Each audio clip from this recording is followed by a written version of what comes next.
మైనింగ్ని AP ఎండీసీకి ఇచ్చేస్తారు. అది ఒక టాక్టికల్ టెక్నిక్.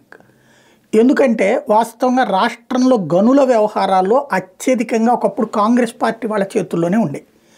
తెలుగుదేశం వాళ్ళకి సంబంధించినంత వరకు కాంట్రాక్ట్లు, వ్యాపారాలు, మీడియా, విద్యా సంస్థలు, హాస్పిటళ్ళు ఇట్లాంటివన్నీ తెలుగుదేశంకి సంబంధించినటువంటి వాళ్ళు ఎక్కువ ఉంటాయి, లేదా వాళ్ళ సామాజిక వర్గం వాళ్ళు ఎక్కువ ఉంటాయి. అదే సందర్భంలో కాంగ్రెస్ పార్టీ వాళ్ళకి సంబంధించిన కీలకమైన సామాజిక వర్గం వాళ్ళకందరికీ కూడా మైనింగు, అక్కడ కాంట్రాక్ట్లు, ఇరిగేషన్ కాంట్రాక్ట్లు ఇట్లాంటివి ఎక్కువ ఉంటా ఉండే.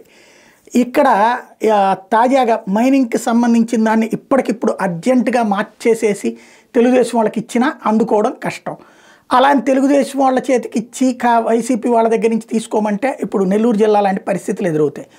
దీనికి మధ్య మార్గపు పరిష్కారం మైన్స్ని తీసుకెళ్ళి ఏపీ ఎండీసీకి ఇస్తారు. అంటే రాష్ట్ర ప్రభుత్వానికి సంబంధించినటువంటి మైనింగ్ డెవలప్మెంట్ కార్పొరేషన్కి ఇస్తారు. వాళ్ళు ఇక టెండర్లు పిలవరు.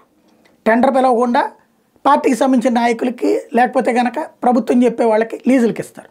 వాళ్ళు సబ్ లీజ్కి ఇచ్చుకొచ్చుంటారు. అంటే సింపుల్, ఇక్కడ ఈజీగా అర్థమయ్యే భాషలో చెప్పాలంటే ₹1 కోటి వర్క్ వచ్చేటటువంటి, అంటే ₹1 కోటి గని ఇక్కడ అని చెప్పేసి ఏపీఎండిసి ఇస్తే దాన్ని ఇతను 2 కోట్లకో 3 కోట్లకో, అంటే తీసుకున్న వ్యక్తి 2 కోట్లకో 3 కోట్లకో వేరే వాళ్ళకి ఇస్తాడు.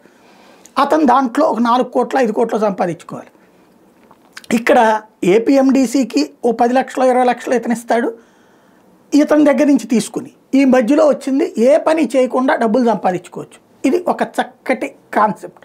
ఓవరాల్గా మైనింగ్ అనేటటువంటిది నిజంగా రాష్ట్ర ప్రభుత్వమే ఎందుకు చెయ్యదు, ఇది ఇప్పటికైనా ఆలోచించాల్సినటువంటి సందర్భం. ఎందుకంటే మైనింగుల ద్వారానే ఇవాళ రాజకీయ నాయకులందరూ కోట్లకి కోట్లు పడగలెత్తారు అని ఒక పక్కన చెప్తూ అవి తీసుకెళ్ళి వాళ్ళకి లీజులకి ఎందుకు ఇవ్వకూడదు, వీళ్ళకి సబ్ లీజులు ఎందుకు ఇవ్వకూడదు అని ఆలోచిస్తున్నాం మనం.